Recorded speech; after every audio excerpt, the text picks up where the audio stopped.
Hello, my name is Janet Collinge. Most people know me in one of two ways, as a writer and artist, and as someone who simply loves the neighborhood of the arts and writers and books. First, I will tell you about my writing background, and then I will tell you what inspired this piece. With an undergraduate degree in public relations from Syracuse University and a master's degree in communications from the University of Central Missouri, I have a background in both symphonic public relations and journalism, with feature articles appearing in the Democrat and Chronicle and the Rochester Business Journal. My poetry has been published in literary journals, including Smudge and Maelstrom. I've been chosen as a teaching poet by the Albany Poetry Workshop and was named Incognito Cafe's Poet of the Month. My poetry has been used as a teaching tool in Monty Valley Country Day School and at North Harris College. Lastly, my knowledge of poetry was chosen for an article in Writer's Journal. When I thought about memories of writers and books, I knew most people would write about the inside, about the classes, the workshops, the readings, and visiting artists.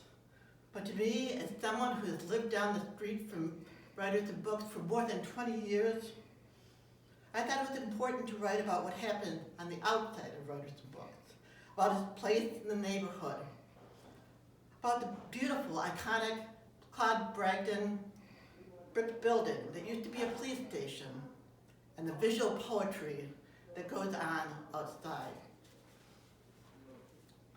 Dance. My favorite memory of writers and books is about early mornings. For years, I had a morning ritual.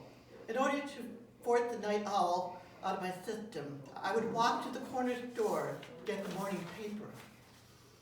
My favorite part of the short walk in my beloved neighborhood of the arts occurred when I was directly across from 740 University Avenue.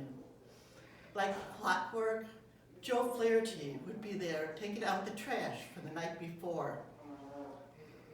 We would greet each other with a wave of the hand, but the real magic occurred not just with our connection, but just above the iconic brick building. There, the pigeons would be flying in formation, shimmering in the early morning light. I always thought they were sweeping away from the rooftop the still vibrant words from the night before, scattering them into the air where they would create further formations.